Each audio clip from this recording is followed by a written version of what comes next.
রাত্রে হঠাৎ ভীষণ বৃষ্টি শুরু হল। ছেলে ছাদ থেকে কাপড় নামাতে গিয়ে সম্পূর্ণ ভিজে গেল। ঘরে এসে দেখি তার জামাকাপড় একদম ভিজে লেপ্টে আছে শরীরে। আমি তোয়ালে দিতে যাচ্ছিলাম। সে হঠাৎ আমার কাছে এসে আমার শাড়ির আঁচল ধরে তার মুখ মুছতে লাগল। আমি বললাম, কি করছিস?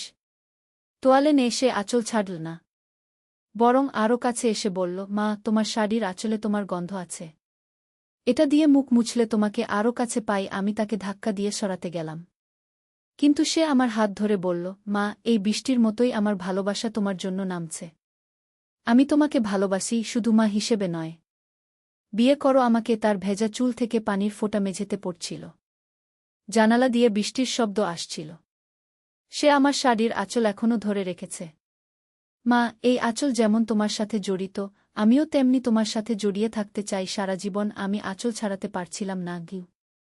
এই গল্পটি সম্পূর্ণ শুনলে আপনাদের পানি অটোমেটিক বের হয়ে যাবে, সো যত দ্রুত সম্ভব হাতের কাছে টিস্যু নিয়ে বসে পড়ুন।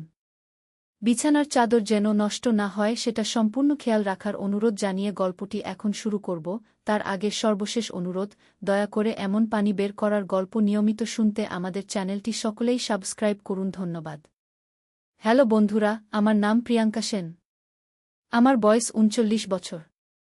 আমার স্বামীর নাম রাহুল সেন, বয়স ৪২ বছর। আমাদের ২ সন্তান, সৌমিক আর রিনি। সৌমিক ১৮ বছর বয়সী, বিশ্ববিদ্যালয়ে পড়ে। রিনি ১৪ বছর বয়সী, মাধ্যমিক স্কুলে যায়। এই ঘটনাটি শুরু হয়েছিল গত বর্ষাকালে। আমাদের পুরনো বাড়িতে থাকি আমরা। বাড়িটা বেশ পুরনো, প্রায় ১০০ বছরের মতো হবে। দাদুর আমল থেকে এই বাড়িতেই থাকি। বাড়িটার অনেক রহস্য আছে। পুরনো আমলের বানানো উঁচু ছাদ, বড় বড় ঘর। মাঝে মাঝে অদ্ভুত শব্দ শোনা যায়। সেই রাতে বৃষ্টি শুরু হওয়ার আগে সৌমিক ছাদে কাপড় শুকাতে দিয়েছিল। হঠাৎ করে আকাশ কালো হয়ে গেল। বিজলি চমকাতে শুরু করল। আমি সৌমিককে ডাকলাম কাপড় নামানোর জন্য। সে দৌড়ে গিয়ে কাপড় নামাতে গেল, কিন্তু ততক্ষণে বৃষ্টি শুরু হয়ে গেছে। যখন সে ঘরে ফিরে এল, তখন তার অবস্থা দেখে আমি চিন্তিত হয়ে পড়লাম। সারা শরীর ভিজে গেছে, জামাকাপড় লেপ্টে আছে, চুল থেকে পানি টপটপ করে পড়ছে। আমি তোয়ালে নিয়ে এগিয়ে যাচ্ছিলাম তার দিকে। ঠিক সেই মুহূর্তে সে আমার শাড়ির আঁচল ধরে ফেল।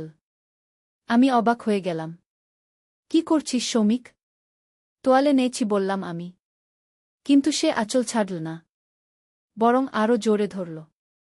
তার চোখে একটা অদ্ভুত ভাব, যেন সে কোনো ট্রান্সে আছে। মা, বলল সে, তোমার শাড়ির আঁচলে তোমার গন্ধ আছে। এটা দিয়ে মুখ মুছলে তোমাকে আরও কাছে পাই। আমি তাকে ধাক্কা দিয়ে সরাতে গেলাম, কিন্তু সে আমার হাত ধরে ফেল। তার হাত ছিল ঠান্ডা, কিন্তু জোরে ধরেছিল। মা, এই বৃষ্টির মতোই আমার ভালোবাসা তোমার জন্য নামছে। আমি তোমাকে ভালোবাসি, শুধু মা হিসেবে নয়। তারপরের কথাটা শুনে আমি হতবাক হয়ে গেলাম। বিয়ে করো আমাকে। আমি কিছুক্ষণের জন্য কথা বলতে পারলাম না। তার ভেজা চুল থেকে পানির ফোঁটা মেঝেতে পড়ছিল। জানালা দিয়ে বৃষ্টির শব্দ আসছিল ক্রমাগত। সে আমার শাড়ির আঁচল এখনো ধরে রেখেছে। মা, বলল সে আবার, এই আঁচল যেমন তোমার সাথে জড়িত, আমিও তেমনি তোমার সাথে জড়িয়ে থাকতে চাই সারা জীবন। আমি আঁচল ছাড়াতে পারছিলাম না। তার হাতে এতটাই জোর ছিল। কিন্তু আরও অদ্ভুত ব্যাপার হল, সে যা বলছিল তা শুনতে শুনতে আমার মনে হচ্ছিল যেন এগুলো তার নিজের কথা নয়, যেন কেউ তার মুখ দিয়ে কথা বলাচ্ছে। সৌমিক, বললাম আমি, তুই কি বলছিস? তোর মাথা ঠিক আছে? কিন্তু সে শুধু তাকিয়ে রইল আমার দিকে। তার চোখে একটা অদ্ভুত আলো, যেন সে সম্মোহিত হয়ে আছে। আমি ভয় পেতে শুরু করলাম। তুই এমন কথা কেন বলছিস? জিজ্ঞাসা করলাম। সে বলল, মা, আমি জানি না কেন এমন লাগছে, কিন্তু যখন থেকে এই বাড়িতে ফিরে এসেছি তখন থেকেই মনে হচ্ছে যেন কেউ আমার ভিতরে কথা বলছে। আমি তোমাকে ভীষণ ভালোবাসি। কিন্তু এই ভালোবাসা, এটা স্বাভাবিক মায়ের প্রতি সন্তানের ভালোবাসা নয়। আমি আরও বেশি ভয় পেলাম। কি মানে এসব কথা? তুই আমার ছেলে? হ্যাঁ মা, বলল সে, আমি তোমার ছেলে। কিন্তু আমার মনে হচ্ছে আমি শুধু তোমার ছেলে নই, আমি তোমার। তোমার। সে কথা শেষ করতে পারল না। হঠাৎ করে তার চোখ বন্ধ হয়ে গেল। সে আমার আঁচল ছেড়ে দিয়ে মেঝেতে পড়ে গেল। আমি চিৎকার করে উঠলাম, সৌমিক, সৌমিক! রাহুল আর রিনি দৌড়ে এল।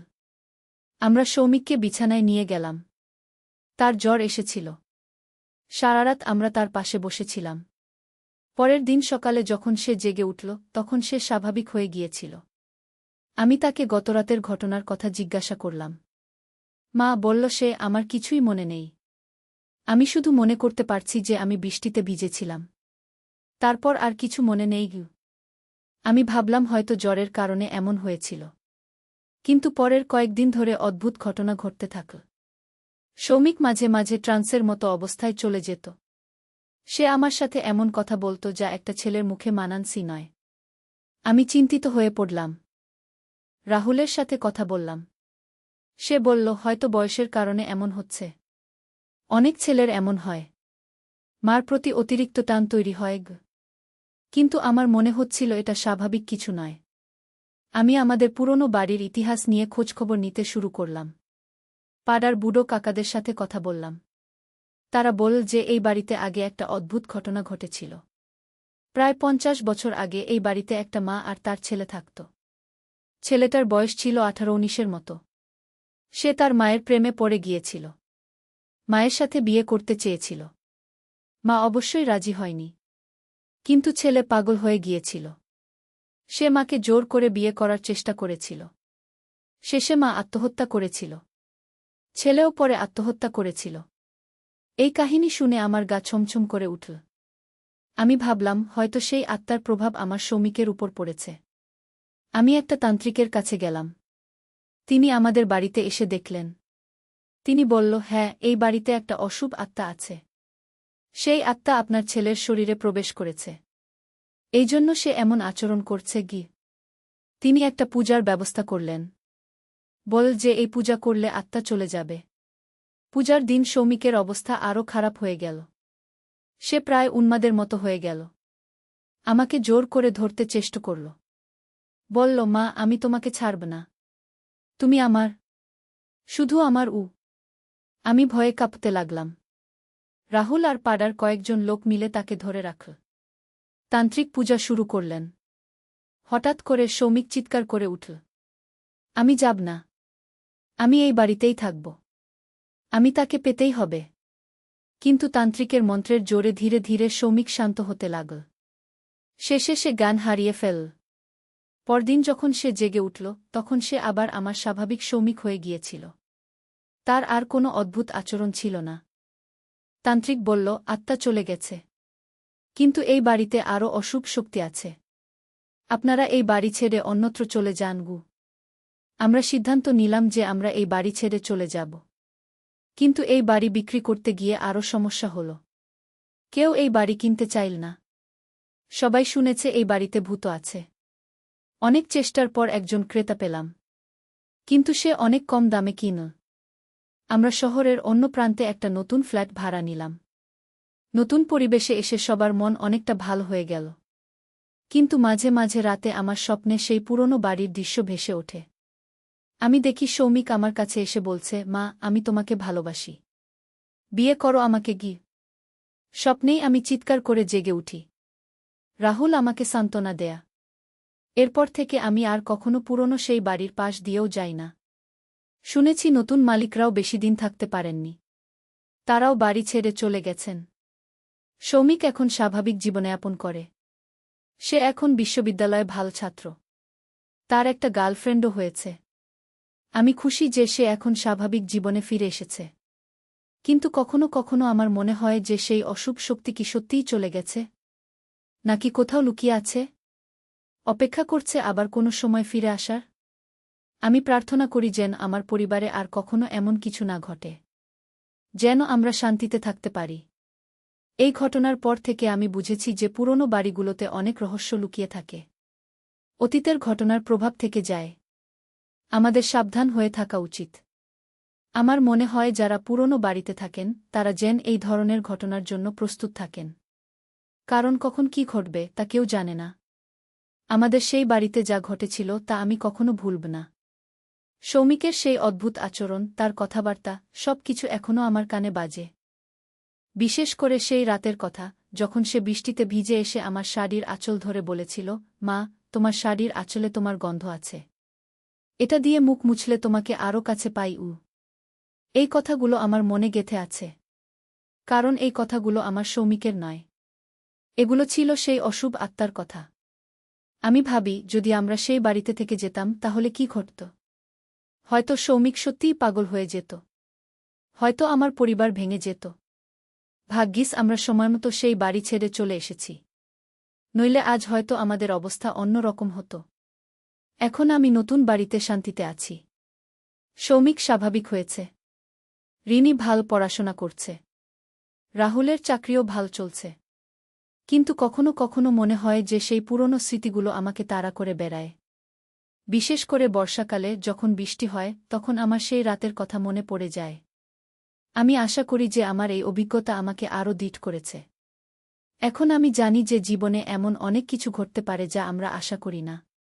কিন্তু সবচেয়ে গুরুত্বপূর্ণ বিষয় হল পরিবারের একতা। যখন আমাদের উপর সেই সংকট এসেছিল, তখন আমরা সবাই মিলে তার মোকাবেলা করেছি। রাহুল আমাকে সাহস দিয়েছে। রিনি যদিও ছোট ছিল, তবুও সে তার ভাইদের জন্য চিন্তিত হয়েছিল। আমি মনে করি যে পারিবারিক বন্ধন যদি দৃঢ় থাকে, তাহলে যে কোনো বিপদের মুখোমুখি হওয়া সম্ভব। সেই বৃষ্টির রাতের পর থেকে আমি আরও ধার্মিক হয়ে উঠেছি। নিয়মিত পূজাপার্বণ করি। মন্দিরে যাই। প্রার্থনা করি যেন আমার পরিবার সুরক্ষিত থাকে। আমি দেখেছি যে ভক্তি এবং বিশ্বাস মানুষকে অনেক শক্তি দেয়। যখন আমি প্রার্থনা করি, তখন মনে হয় যেন একটা সুরক্ষা কবচ আমাদের চারপাশে তৈরি হয়ে যায়। এখন সৌমিক বিশ্ববিদ্যালয়ে পড়ছে। সে ইঞ্জিনিয়ারিং নিয়ে পড়াশোনা করছে। তার স্বপ্ন হল একদিন বড় ইঞ্জিনিয়ার হওয়া। আমি তার স্বপ্ন পূরণে সাহায্য করছি। তার একটা মেয়েবন্ধু আছে। নাম অনন্যা। খুব ভালো মেয়ে। আমি তাকে পছন্দ করি। আমি চাই সৌমিক খুশি থাকুক। তার স্বাভাবিক জীবন হোক। রিমি এখন ক্লাস 9-এ পড়ে। সে খুব মেধাবী। তার ইচ্ছা ডাক্তার হওয়ার। আমি তাকেও সাহায্য করছি তার স্বপ্ন পূরণে। রাহুলের চাকরি ভাল চলছে। সে একটা কোম্পানিতে ম্যানেজার হিসেবে কাজ করে। তার আয় ভালো। আমরা স্বচ্ছন্দে জীবনযাপন করতে পারছি। আমি নিজেও একটা ছোট ব্যবসা শুরু করেছি। বাড়িতে বসে সেলাইয়ের কাজ করি। এতে আমার মন ভালো লাগে এবং কিছু আজও হয়। কিন্তু মাঝে মাঝে রাতে যখন বৃষ্টি হয়, তখন আমার সেই দিনের কথা মনে পড়ে যায়। মনে পড়ে যায় সৌমিকের সেই কথাগুলো। মা, এই আঁচল যেমন তোমার সাথে জড়িত, আমিও তেমনি তোমার সাথে জড়িয়ে থাকতে চাই সারা জীবন। এই কথাগুলো আমার কানে এখনো বাজে। কিন্তু আমি নিজেকে মনে করিয়ে দিই যে এগুলো আমার সৌমিকের কথা ছিল না। এগুলো ছিল সেই অশুভ আত্মার কথা। আমার সৌমিক এখন সুস্থ স্বাভাবিক। সে একটা ভাল ছেলে। তার মধ্যে কোনো অস্বাভাবিকতা নেই। আমি খুশি যে সে এখন ভালো আছে। আমি আশা করি যে আমাদের জীবনে আর কখনো এমন কিছু ঘটবে না। আমরা শান্তিতে এবং খুশিতে থাকব। কিন্তু যদি কখনো এমন কিছু ঘটে, তাহলে আমি জানি যে আমাদের কি করতে হবে। আমি জানি যে পরিবারের সবাই মিলে যে কোনো বিপদের মুখোমুখি হতে পারি। আমি অন্য মায়েদের পরামর্শ দেব যে তারা যেন তাদের সন্তানদের উপর নজর রাখেন। যদি কোনো অস্বাভাবিক আচরণ দেখেন, তাহলে যেন দেরি না করে ব্যবস্থা নেন। কারণ কিছু জিনিস যদি সময়মতো সামলানো না যায়, তাহলে তা খুব ভয়াবহ রূপ নিতে পারে। আমার এই গল্প শুনে হয়তো অনেকে বলবেন যে এগুলো কুসংস্কার। কিন্তু আমি জানি যে এগুলো সত্য। আমি নিজের চোখে দেখেছি এবং অনুভব করেছি। আমি চাই না যে আর কোনো পরিবারকে এমন কষ্ট ভোগ করতে হয়। আমার মনে আছে সেই রাতে তান্ত্রিক যখন পূজা করছিলেন, তখন সৌমিক যা বলেছিল। সে বলেছিল, আমি যাব না। আমি এই বাড়িতেই থাকব। আমি তাকে পেতেই হবে। এই কথাগুলো শুনে আমার মনে হয়েছিল যেন কেউ আমার হৃদয়ে আগুন জ্বালিয়ে দিয়েছে। একজন মা হিসেবে এর চেয়ে কষ্টের আর কি হতে পারে? কিন্তু আমি ধৈর্য ধরেছিলাম। আমি জানতাম যে এগুলো আমার সৌমিকের কথা নয়। আমি জানতাম যে তাকে সাহায্যের প্রয়োজন। এখন যখন আমি পেছনে তাকিয়ে দেখি, তখন মনে হয় যে আমরা সঠিক সিদ্ধান্ত নিয়েছিলাম। আমরা সেই বাড়ি ছেড়ে চলে এসেছি। আমরা সৌমিককে সাহায্য করেছি। আমি গর্বিত যে আমরা একসাথে থেকে এই বিপদের মুখোমুখি হয়েছি। আমি আশা করি যে আমার এই অভিজ্ঞতা থেকে অন্যরা শিক্ষা নেবেন। পুরনো বাড়ি কেনার আগে বা থাকার আগে তার ইতিহাস জানা উচিত। আর যদি কখনো এমন কিছু ঘটে তাহলে লজ্জা না পেয়ে সাহায্য নেওয়া উচিত। আমি এখন নতুন জীবনে খুশি। আমার পরিবার ভালো আছে। সৌমিক এবং রিনি দুজনেই ভাল পড়াশোনা করছে। রাহুলের কাজকর্ম ভাল চলছে। আমি প্রতিদিন প্রার্থনা করি যে আমাদের এই সুখ যেন বজায় থাকে। কিন্তু আমি একটা জিনিস ভুলতে পারি না। সেই বৃষ্টির রাতে সৌমিক যখন আমার শাড়ির আঁচল ধরেছিল, তখন তার চোখে যে ভাব ছিল সেটা আমি কখনো ভুলব না। সেই চোখে ছিল একটা গভীর আকুলতা, একটা তীব্র আকাঙ্ক্ষা, যেন সে সত্যিই আমাকে পেতে চেয়েছিল। এই স্মৃতি আমাকে এখনও কষ্ট দেয়, কারণ একজন মা হিসেবে তার নিজের সন্তানের চোখে এমন ভাব দেখা খুবই কষ্টকর। কিন্তু আমি জানি যে এগুলো আমার সৌমিকের নিজস্ব অনুভূতি ছিল না।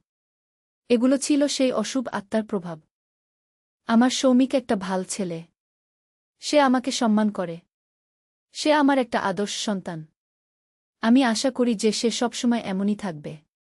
আমার এই গল্পের শেষে আমি বলতে চাই যে জীবনে অনেক রহস্য আছে। অনেক কিছু আছে যা আমরা বুঝতে পারি না। কিন্তু পরিবারের ভালোবাসা এবং একতা দিয়ে আমরা যে কোনো বিপদের মুখোমুখি হতে পারি। আমি আশা করি যে আমার এই অভিজ্ঞতা অন্যদের কাজে লাগবে। এবং আমি প্রার্থনা করি যেন আর কোনো পরিবারকে এমন কষ্ট ভোগ করতে না হয়। আমার গল্পের শেষে আমি শুধু এটুকু বলব যে সেই বৃষ্টির রাতের পর থেকে আমি আরও শক্তিশালী হয়েছি। আমি জানি যে আমি যে কোনো পরিস্থিতির মুখোমুখি হতে পারি। আর আমার পরিবার আমার সাথে আছে। এটাই আমার সবচেয়ে বড় শক্তি। আমি আশা করি যে আমাদের ভবিষ্যৎ উজ্জ্বল হবে। আমরা সুখে শান্তিতে থাকব। এবং সেই অন্ধকার দিনগুলোর কথা ধীরে ধীরে ভুলে যাব। তবে আমি সবসময় সতর্ক থাকব। কারণ আমি জানি যে জীবনে কখন কি ঘটতে পারে। আর আমি সবসময় প্রস্তুত থাকব আমার পরিবারকে রক্ষা করার জন্য। কারণ একজন মা হিসেবে এটাই আমার সবচেয়ে বড় দায়িত্ব। এই ছিল আমার সেই বৃষ্টির রাতের অভিজ্ঞতা এবং তার পরবর্তী ঘটনাগুলোর গল্প। আমি আশা করি এই গল্প থেকে অন্যরা কিছু শিক্ষা নিতে পারবেন। এবং যদি কখনো এমন পরিস্থিতির মুখোমুখি হন, তাহলে মনে রাখবেন যে আপনি একা নন। সাহায্য আছে। শুধু সাহস রাখতে হবে এবং সঠিক সিদ্ধান্ত নিতে হবে। আমি প্রার্থনা করি যে আমার এই গল্প শুনে অনেকেই উপকৃত হবেন। এবং আমি আশা করি যে আর কারো জীবনে এমন দুঃখজনক ঘটনা ঘটবে না। ধন্যবাদ সবাইকে আমার গল্প ধৈর্য সহকারে শোনার জন্য। আমি আশা করি আপনাদের ভাল লেগেছে এবং কিছু শিক্ষণীয় বিষয় পেয়েছেন। আবারও ধন্যবাদ এবং আমাদের চ্যানেলটি সাবস্ক্রাইব করতে ভুলবেন না। বিজ্ঞতা থেকে অন্যরা শিক্ষা নেবেন। পুরনো বাড়িতে থাকার আগে তার ইতিহাস জেনে নেওয়া উচিত।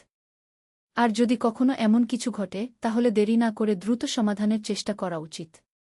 কারণ কিছু জিনিস যদি সময়মতো সামলানো না যায়, তাহলে তা আরও বড় আকার ধারণ করতে পারে। আমি এখনও মনে মনে প্রার্থনা করি যে আমার পরিবারের সবাই যেন সুস্থ থাকে। আর যেন আর কখনো এমন কিছু না ঘটে। সেই বৃষ্টির রাতের পর থেকে আমি বুঝেছি যে জীবনে অনেক রহস্য আছে যা আমরা বুঝতে পারি না। কিছু শক্তি আছে যা আমাদের নিয়ন্ত্রণের বাইরে। আমাদের শুধু সাবধান থাকা উচিত এবং ভালো কাজ করা উচিত, যাতে কোনো অশুভ শক্তি আমাদের কাছে আসতে না পারে। আমার এই গল্প শুনে হয়তো অনেকে ভাববেন এগুলো কল্পকাহিনী। কিন্তু আমি যা বলেছি তা সম্পূর্ণ সত্য। আমি নিজের চোখে দেখেছি এবং অনুভব করেছি।